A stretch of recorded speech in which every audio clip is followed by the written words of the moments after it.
You cannot change the world တဘာကြီးကိုပြောင်းလဲလို့မရလူတွေကိုလည်းမပြောင်းလဲလို့မရသူတပည့်မင်းနာမှာရှိတဲ့မင်းရဲ့ချစ်သူကြီးစားမိဘအောင်နှမဆွေမျိုးသားချင်းတငယ်ချင်းတွေအကုန်လုံးလည်းမင်းလိုတွေးခေါ်နိုင်ဖို့မင်းလိုစိတ်နေစိတ်ထားနိုင်ဖို့ဆိုတဲ့ပြောင်းလဲမှုမျိုးတစ်သက်လုံးပြောင်းလဲလို့ရမှာမဟုတ်ဘူးတချို့တွေဆိုမတိမ်မချင်းတက်ကြီးသွားတဲ့ဒီတောက်လျှောက်စူးစမ်းတယ်ဆိုတာတဲ့မျောလင့်ချက်တွေထားတယ်နော်ဒီကနေ့ချိန်တာရောက်သွားတယ်ကိုနားမှာရှိတဲ့လူတွေတော့မပြောင်းလဲနိုင်ဘူးလူတွေကသူတို့ရဲ့ nature ဆိုတာရှိပြီးသားသူတို့ရဲ့တဘာဝသူတို့ရဲ့ဖြစ်တည်မှုသူတို့ရဲ့ပတ်ဝန်းကျင်သူတို့ရဲ့ကြီးပင်းလာတဲ့ပတ်ဝန်းကျင်သူတို့တွေးခေါ်ပုံသူတို့သင်လာတဲ့ပညာသူတို့သိတဲ့သူတို့ရဲ့အသိသူတို့ရဲ့တတိယတယောက်နဲ့တယောက်မတူကြအောင်တွေးခေါ်ပုံကအစမတူကြအောင်အဲ့ဒါကိုလိုက်ပြီးတော့ပြောင်းလဲဖို့မကြိုးစားနဲ့ဘယ်တော့မှမဖြစ်ဘူးကိုပဲပြုပြင်ပြောင်းလဲပါကိုဒီပတ်ဝန်းကျင်မှာဒီလူတွေနဲ့ဒီနေရာဒီတမှာဝင်ဆက်အောင်နေနိုင်မလဲဆိုတာကိုကြိုးစားပြီးပြုပြင်ပြောင်းလဲနောက်ဆုံးကိုပြောင်းလဲလို့မရတော့ဘူးတင်းကြီးကန်စိတ်တွေလည်းမနိုင်တော့ဘူးတင်းကြီးလည်းမခံနိုင်တော့ဘူး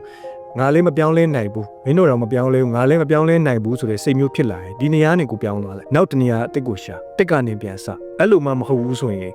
ဒီခံစိတ်ရှိပြီးတော့လားနေကိုမနေနိုင်မနေနဲ့ထွက်သွားလိုက်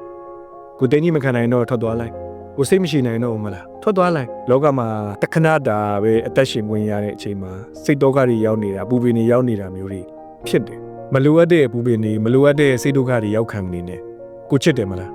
ကိုမခွဲခွာနိုင်ဒီနားမှာပဲကိုနေချင်တယ်ဒီနေရာလေးပဲကိုပျော်တယ်မလားစိတ်ရှိနဲ့ကိုယ့်အကူပြောင်းလဲနိုင်အောင်လာကြိုးစားတယ်ဘေးကလူတွေကတော့တစ်သက်လုံးပြောင်းလဲလာမှာမဟုတ်ကိုမွေးလာတဲ့ကိုသားသမီးလည်းပြောင်းလဲလာမှာမဟုတ်သူတို့လည်းသူတို့နေချင်တယ်သူတို့ဘာလို့ရှိခလေးတွေကိုလည်းပြောင်းလဲဖို့မကြိုးစားနဲ့လူကြီးတွေကိုလည်းပြောင်းလဲဖို့မကြိုးစားနဲ့ကိုနားမှာရှိနေတဲ့ကိုယ့်ချစ်သူကြီးစားကိုလည်းပြောင်းလဲဖို့မကြိုးစားနဲ့လူတွေရဲ့တစ်ခါလေကြာရင်ပြုံးနေဖို့မေးတတ်တယ်အဲ့တော့အမြဲတမ်းပြုံးထားပေးပါ